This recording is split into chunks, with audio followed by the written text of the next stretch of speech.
नए शादीशुदा जोड़े ने पाकिस्तान से बरतानिया जाने का फैसला किया। बीवी तो बरतानिया पहुंच गई, लेकिन शौहर इस वक्त पाकिस्तान में मौजूद है। बीवी ने बरतानिया में मुकदमा दर्ज करवाने की कोशिश की है जो शख्स उसको पाकिस्तान से बरतानिया लेकर गया, और दूसरी जानिब शौहर जो इस वक्त पाकिस्तान में मौजूद है उसने FIA से राब्ता करके लोगों की गिरफ्तारी का मुतालबा किया है, दरख्वास्त दी है। ये कौन लोग हैं और ये अकेली लड़की किस तरह पाकिस्तान से बरतानिया पहुंच गई जबकि इसका शौहर पाकिस्तान में मौजूद था? याद रहे, दोनों मियां बीवी ने इकट्ठे वीजे के लिए अप्लाई किया था, लेकिन पहले वीजा किसका आ गया? बीवी का। ये स्टोरी मैं आपके सामने रखने जा रहा हूं। जनाब अली मिस्टर बेग साहब हैं जिनकी जानिब से ये स्टोरी सुनाई गई और बताया एक नौजवान लड़की ने मुझसे राब्ता किया। बकौल उसके मैं और मेरा शौहर ख्वाब ये था कि शादी के बाद हम दोनों बरतानिया शिफ्ट हो जाएंगे। इस्लामाबाद के एक एजेंट से हमारा राब्ता हुआ। उस एजेंट ने कहा कि मैं आप दोनों को बरतानिया भेज देता हूं।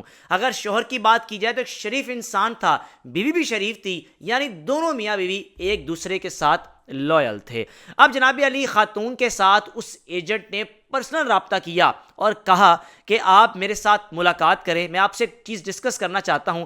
अगर आपको ये चीज़ समझ आए तो आप बताइएगा, वगरना जैसे आप कहेंगी हम कर लेंगे। ये खातून अपने शौहर को बताए बिना उस एजेंट को मिलने के लिए इस्लामाबाद चली गई। एक अलग प्राइवेट जगह पर उस शख्स ने इस खातून को मिलने के लिए बुलाया।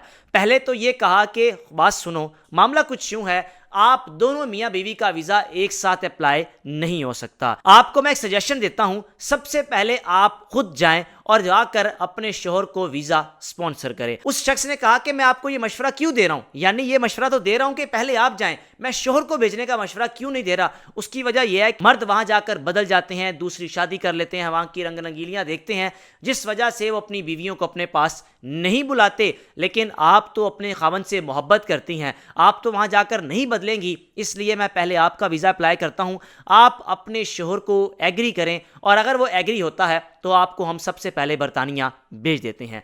मीटिंग में ये बात तय होने के बाद इस शख्स ने किया क्या? उस खातून को ऐसा ट्रैप किया, यानी उसके साथ गलत नाजायज़ ताल्लुक कायम करके इस खातून को ब्लैकमेल करता रहा। ये खातून खामोश कि मैं जाऊं तो जाऊं कहां पर, जाकर अगर शौहर को बताऊंगी शौहर क्या सोचेगा। फिर उसके बाद कई दफ़ा इस शख्स ने खातून को इस्लामाबाद अपने पास मिलने के लिए बुलाया, और ये खातून जब वो बुलाता आ जाती। बिल आखिर कुछ माह गुजरने के बाद एजेंट ने उस खातून का वीज़ा लगवा दिया। अब इस खातून ने किया क्या? अपने शौहर को एग्री कर लिया था। शौहर ने कहा बिल्कुल ठीक है, आपका वीज़ा लगता है, आप जाएं। और ज़्यादा कोशिश या ज़्यादा ख्वाहिश आप कह सकते हैं औरत की थी कि मैं पाकिस्तान से बरतानिया शिफ्ट हो जाऊं। जनाब अली जाने से पहले उस एजेंट ने किया क्या? इस खातून का खूब इस्तेमाल करने के बाद वहां बैठे एक शख्स को कॉल की इस खातून के सामने कि फलां नाम की खातून आ रही है, आपने इसको अच्छी जॉब वहां पर लेकर देनी है, इसका खास ख्याल रखना है, ये हमारी मेहमान है और आपने मेरी इज्जत रखनी है। खातून इतने में खुश हो गई कि चले, जो इसने मेरे साथ किया,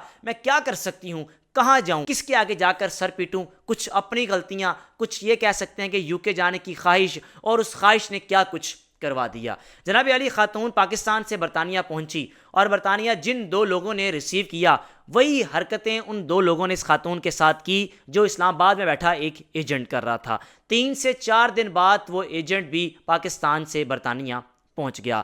अब हफ्ता, 10 दिन, 20 दिन, 1 महीना इस खातून को यूं ही इस्तेमाल किया गया। बिल आखिर 1 महीने बाद उस खातून ने किया क्या? अपने शौहर को सारी रुदात बता दी कि मेरे साथ ये हुआ है, मैं तंग आ चुकी हूं, इस एजेंट ने गलत बयानी की है मेरे साथ, मैं आपको सच नहीं बता सकी कि काश बस मैं पहुंच जाऊं, किस तरीके से अपने पास आपको बुला लूं, हम यहां पर जिंदगी बसर करते रहें। यह खातून 1 से 1.5 महीना खामोश क्यों रही? वो जो लोग थे वो ब्लैकमेल कर रहे थे, हमारे पास इतना पैसा है, खूब पैसा है, अगर आप कंप्लेन करेंगी भी हमारी, हम अच्छा वकील करवाएंगे, अच्छी फीस देंगे, हमारा मुकदमा लड़ेगा, आप नई आई हैं, आपकी यहाँ पर किसी ने भी नहीं सुननी। और हाँ, पाकिस्तान बैठे भी वो ब्लैकमेल इसलिए हो रही थी, वो खातून सोच रही थी कि मैं इनसे कैसे पंगा लूँ, ये पैसे वाले हैं, मालदार हैं, ये मुकदमे जीत भी जाएंगे, अच्छा वकील भी कर लेंगे, मेरी इज्जत नीलाम हो जाएगी।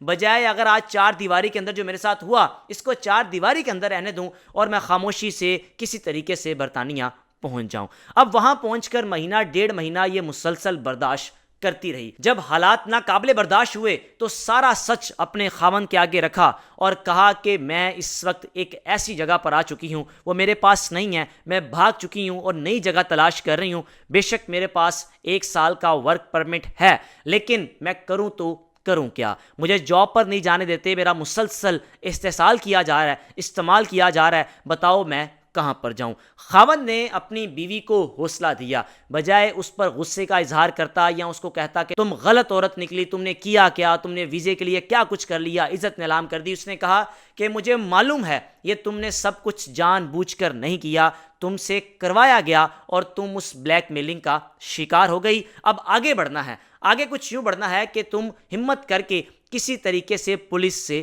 رابطہ کرو۔ میں پاکستان میں بیٹھے FIA سے رابطہ کرتا ہوں، ان لوگوں کو ٹریس کرواتے ہیں۔ آج بھی مسٹر بیگ صاحب کے مطابق جو ایجنٹس ہیں وہ UK میں ہی موجود ہیں اور اس خاتون نے UK میں بیٹھے مقدمہ بھی درج کروا دیا ہے، پولیس کو کمپلین درج کروائی ہے۔ میرے ساتھ پاکستان سے لے کر برطانیہ پہنچنے تک، یعنی یہاں آ کر بھی مہینہ 1.5 مہینہ میرا جس طرح استعمال کیا گیا میں نہیں بتا سکتی۔ اب میرا جو صبر ہے وہ ختم ہو چکا ہے، میں آگے بڑھنا چاہتی ہوں، میں اپنے خاوند کو سچ بتا چکی ہوں، مجھے تحفظ فراہم کیا جائے۔ یہ خاتون اس وقت UK میں موجود ہے، مقدمہ تو درج کروا دیا، لیکن شوہر جو کہ پاکستان میں بیٹھا FIA کے آگے جا کر اس نے سارا یہ مقدمہ رکھا اور مطالبہ کیا کہ جلد از جلد ان ملزمان کو ٹریس کیا جائے، ان لوگوں نے ہماری عزت نیلام کی ہے۔ ان کی تصویر بھی نہیں دکھا سکتے عزت نفس کی خاطر، کیونکہ وہ بیچارے جو اس وقت پریشان ہیں ان کا یہی پیغام ہے یا وہ یہی چاہتے ہیں کہ کسی طریقے سے کوئی اور شخص یا کوئی اور خاتون ایسے ایجنٹس کی بلیک میلنگ یا ان کے جھانسے کا شکار نہ ہو جس طرح میں جھانسے کا شکار ہوئی۔